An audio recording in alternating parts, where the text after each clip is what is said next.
गोकर्ण जी ने सबके लिए पिंडदान कर दिया।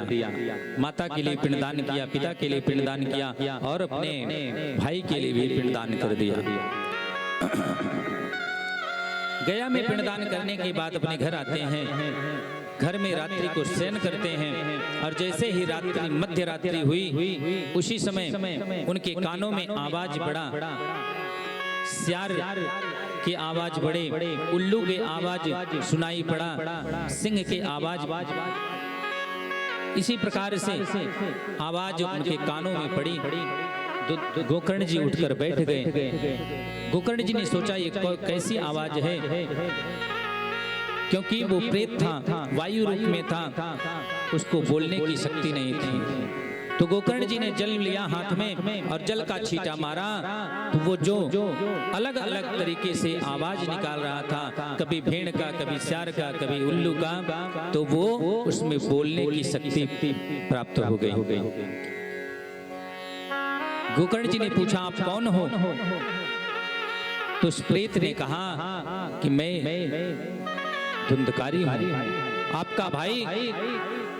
हे गोकर्ण, क्या आपने मुझे पहचाना नहीं? मैं आपका भाई हूं। गोकर्ण जी ने कहा रे धुंधकारी, आप अरे मैंने तो आपके लिए गया में जाकर पिंडदान कर दिया, तब पर भी आपको मुक्ति नहीं मिली। धुंधकारी ने कहा भैया आप मेरे लिए चाहे जितना पिंडदान कर दें पर मेरे को मुक्ति मिलने वाली नहीं है। गया श्राद्ध सतेनापि मुक्तिर्मे न भविष्यति, चाहे आप मेरे लिए 100 पिंडदान कर दें तब पर भी मुझे मुक्ति नहीं मिलने वाली। मैं कोई साधारण प्रेत नहीं हूं। भैया आप कृपा करके मुझे मुक्ति दिलाएं। गोकर्ण जी ने कहा ठीक है, अभी आप जाएं, मैं सुबह होते ही आपकी मुक्ति के लिए, आपके मोक्ष के लिए कोई ना कोई उपाय अवश्य करूंगा। धुंधकारी जो प्रेत था वो प्रेत चला गया और सुबह हुई। गोकर्ण जी स्नान ध्यान करके शनि उपासन से निवृत्त हुए। तो आज उन्होंने भगवान सूर्य का आवाहन किया। सूर्य भगवान का आवाहन करते ही सूर्य की गति रुक गई। सूर्य जी को प्रणाम किया गोकर्ण जी ने और आज अपने भाई के मोक्ष के लिए पूछते हैं कि हे प्रभु, मेरा भाई जो धुंधकारी है वो प्रेत योनि में है, तो प्रेत योनि में किस प्रकार से वो मुक्त हो सकता है, आप कृपा करके कोई बताएं। तो आज सूर्य नारायण भगवान बताते हैं श्रीमद् भागवतम शास्त्रम, श्रीमद् भागवत का श्रवण करा, सप्ताहम वाचना। इस 7 दिन में अपने धुंधकारी भाई को प्रेत जो बना है उसको 7 दिन में इस सप्ताह भागवत को श्रवण करा। श्रीमद् भागवतम शास्त्रम सप्ताहम वाचनम कुरु, उसी से आपके भाई प्रेत योनि से मुक्त हो सकते हैं। देखिए शास्त्रों में बताया भी गया है,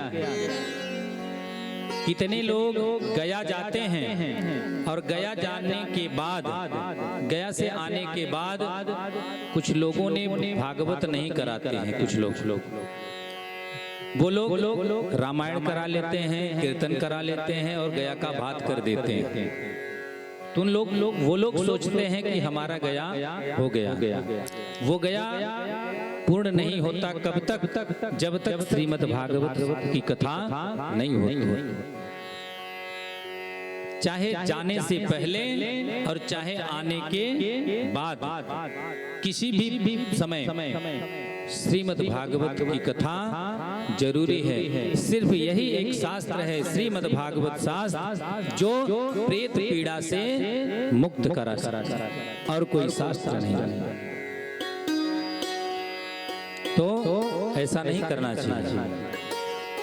नहीं है धन संपदा, कम ही पैसे हैं, थोड़े ही हैं, तो थोड़े में भी भागवत होता है। जरूरी नहीं है कि 2 लाख 5 लाख 10 लाख पारायण ही कराओ, सिर्फ पारायण ही कराकर आप भागवत की कथा कर सकते हो। कथा मत कराइए, पारायण से भी मोक्ष मिलता है। इसलिए भागवत होना जरूरी है। इसलिए भागवत को कराना अवश्य।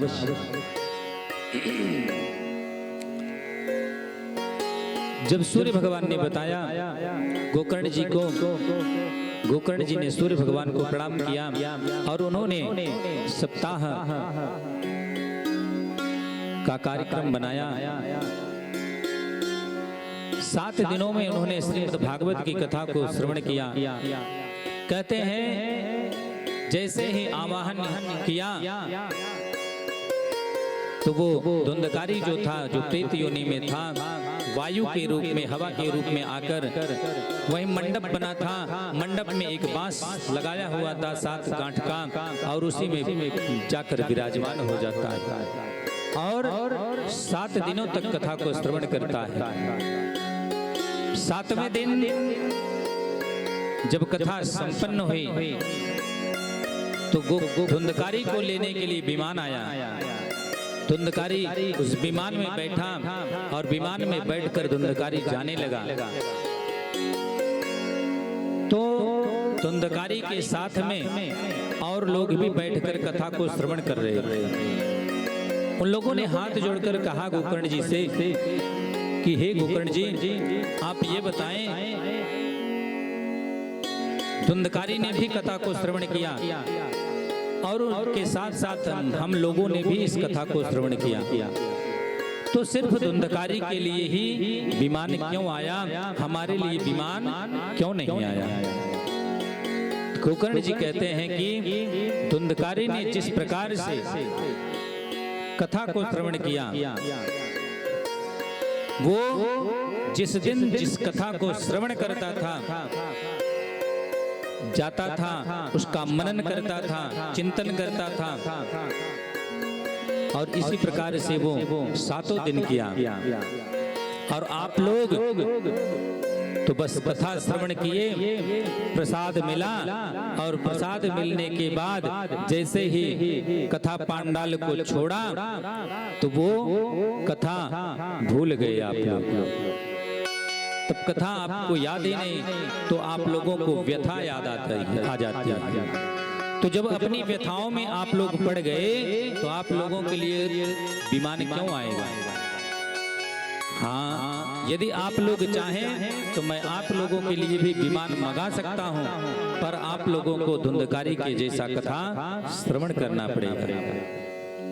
सभी लोग तैयार होते हैं। गोकर्ण जी दोबारा कथा भागवत सप्ताह करते हैं और सभी लोगों के लिए विमान मंगाते हैं। जिस प्रकार भगवान जब सुधाम जाने लगे, उसी प्रकार अयोध्या की वासी जितने थे सब भगवान के पीछे पीछे चल दिए। उसी प्रकार सबने कथा को श्रवण किया और जितने लोग थे सब लोगों के लिए विमान आया और विमान में चढ़कर सभी लोग भगवान के धाम पर चले गए। बल श्रीमद् भागवत भगवान की जय। इस प्रकार से 7 दिनों तक सप्ताह को श्रवण किया, कराया गोकर्ण जी ने सभी को। आगे सूत जी ने इस कथा को किस प्रकार से सुनना चाहिए, इसके नियम को बताया है कि इस कथा को श्रवण करने के लिए जो नियम है वो काम, क्रोध, लोभ, मोह को त्याग दें। काम को त्याग दें, मोह नहीं करना चाहिए कि कितना पैसा लग रहा है, जाकर बाद में काउंट करें। क्या आज 100 रुपया ब्राह्मण पूजन में दिया, 100 रुपया व्यास पीठ पे दिया, तो ये सब काउंट नहीं करना। मोह को त्याग देना, क्रोध को त्याग देना, क्रोध नहीं करना, क्योंकि क्रोध करोगे तो वो कथा सुनना व्यर्थ हो जाएगा। इसलिए क्रोध को भी छोड़ देना होगा। काम, क्रोध, मोह, लोभ, इन सबको छोड़ दें। और इतना ही नहीं, लिखा है कि जो ऐसे लोग हैं इनसे भी दूर रहना चाहिए, ऐसे लोगों से दूर रहना चाहिए जो कथा को भंग करते हों, पाखंडी हों, ऐसे लोगों से दूर रहे। जो चोरी करते हों, झूठ बोलते हों, वैश्यावृत्ति करते हों, इनसे दूर रहना चाहिए, इनसे संपर्क नहीं बनाना चाहिए। इस कथा के मतलब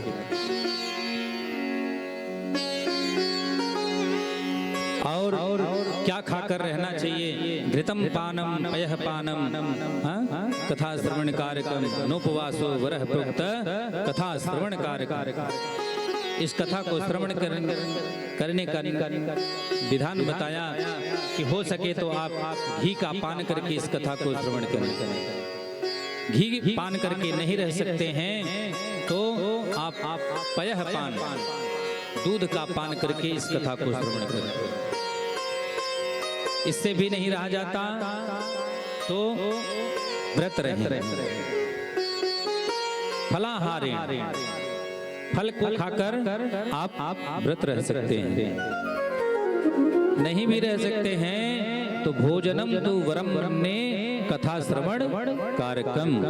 अंत में ये भी कह दिया कि नहीं रह पा रहे हैं तो आप भोजन को भी करके इस कथा को श्रवण कर सकते हैं। ये शास्त्र में लिखा है, हम नहीं करेंगे। भोजनम तो वरम ब्रह्मे कथा श्रवण कारकम। जैसे भी आपको कथा श्रवण करने में सुख मिले उसी प्रकार से कथा को श्रवण करना चाहिए। वक्ता कैसा हो, वक्ता के बारे में भी बताया है। वक्ता ऐसा हो जो कथा वेद पाठी हो, ब्राह्मण हो और धैर्यवान हो, जो श्रोताओं को कथा ऐसी श्रवण कराए जिससे श्रोता को समझ में आए कथा। ऐसे वक्ता का विचार करना चाहिए। व्यासपीठ पर ऐसे वक्ता को बैठाना चाहिए और जो बीच बीच में दृष्टांत देकर समझाएं अपने श्रोताओं को। अनेक धर्म विभ्रांताः स्त्रैणाः पाखंडवादिनः। अनेक धर्मों को नहीं जोड़ना चाहिए। अनेक धर्मों को, अनेक कथाओं को श्रवण कराकर लोगों को भ्रमित न करें। नहीं तो कुछ लोग होते हैं बाहर से भी कथाओं को जोड़कर उसी में लोगों को भ्रमित कर देते हैं। तो जो विषय है उसी विषय पर चर्चा करनी चाहिए, तभी लोगों को समझ में आता है। तो ऐसे वक्ता को व्यासपीठ पर बैठाना चाहिए जो ब्राह्मण। नहीं तो आज कल तो ऐसे भी वक्ता हो गए हैं जो ब्राह्मण भी नहीं है। ब्राह्मणों को भी लोग पहचान नहीं कर पाते कि कौन ब्राह्मण है कौन नहीं। सबसे गुरु दीक्षा ले लेंगे और सबसे कथा को श्रवण करेंगे। पहले लोग ऐसे बहुत करते थे, अब तो कुछ ठीक हो गया है। जब से कुछ लोग बंद होने लगे, जब से बाबा लोग बंद होने लगे तब से कुछ ठीक हो गया मंत्र लेने में। नहीं तो जहाँ पहुँचे कथा में, अब बाबा कथा श्रवण कराएं, बस बाबा बड़ा बढ़िया कथा बोलत है ना, बिना ही मंत्र ले हैं, तुरंत मंत्र ले पहुंचे। लेकिन बताया गया है ना कि कहावत कैसे कही बा कि गुरु करे जान के पानी पिए छान के ना। तो ऐसे गुरु का भी विचार करे चाहिए। पहले देखे कि गुरु कैसन हैं, कहाँ का हैं, कहाँ का नाई हैं, ब्राह्मण हैं कि नाई हैं, इनकर रहन सहन कैसन बा, तब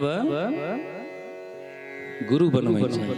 और गुरुओं की चाहे इनाय न चेले भरे के चाहे कि चेला गुरु को परीक्षण कैले और चेला का परीक्षण न हो। गुरुओं के चाहे कि चेला मंत्र ले आवता तो पहले देखी कि चेला कैसन बा, मदिरा पान तनाई करत, मदिरा पान करे वाले के दीक्षा न दे चाहिए, व्यर्थ भाव दीक्षा दे, ऐसे जजमान न बनो।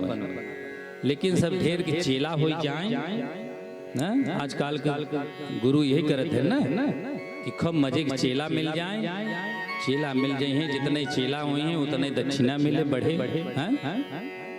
चाहे पियला रहें चाहे पियला रहें, चाहे वेश्यावृत्ति करे वाले रहें, चाहे चोरी करत हो डकैती करत हो, सब चले। बस मंत्र फूंक दे है ना, कान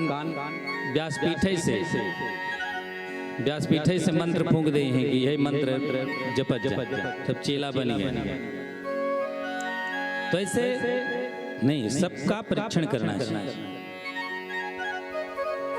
तो ऐसे लोगों से दूर रहना चाहिए। कथा के नियम को बताया।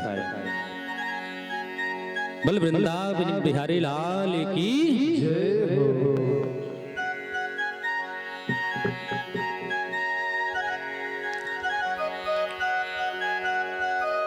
यहीं पर हम सब महात्मा की चर्चा को प्रणाम करते हैं।